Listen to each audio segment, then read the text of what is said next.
പ്രധാനമായും പവർ പോയിന്റിൽ ഉപയോഗിക്കുന്ന കീബോർഡ് ഷോർട്ട് കട്ടുകളെക്കുറിച്ച് നമുക്ക് പഠിക്കാം.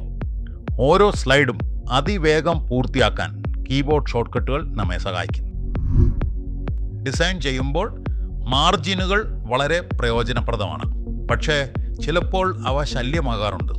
അങ്ങനെയുള്ള സന്ദർഭത്തിൽ അത് താത്കാലികമായി മറച്ചു വയ്ക്കുന്നതിന് Alt F9 ഉപയോഗിക്കാം. വീണ്ടും Alt F9 അമർത്തിയാൽ അവ തിരിച്ചു വരികയും ചെയ്യും. പലതരത്തിലുള്ള വസ്തുക്കൾ ഗ്രൂപ്പ് ചെയ്യാനായി Ctrl G എന്ന ഷോർട്ട് കട്ട് ഉപയോഗിക്കാം.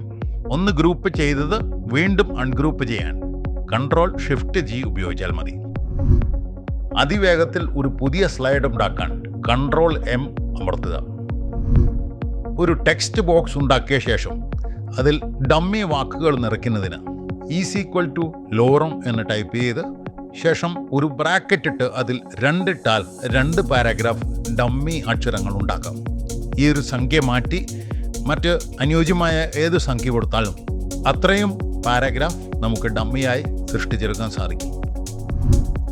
നമ്മൾ സെലക്ട് ചെയ്തു വച്ചിരിക്കുന്ന ഒരു ടെക്സ്റ്റിൻ്റെ വലിപ്പം കൂട്ടുന്നതിന് Ctrl Shift ഫുൾ സ്റ്റോപ്പ്, അതുപോലെ തന്നെ ടെക്സ്റ്റിൻ്റെ വലിപ്പം കുറയ്ക്കുന്നതിന് Ctrl Shift കോമ എന്നിവ ഉപയോഗിക്കാവുന്നതാണ്.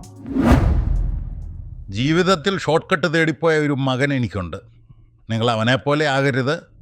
ഷോർട്ട് കട്ടുകൾ പവർ പോയിന്റിൽ മാത്രം ഉപയോഗിക്കുക.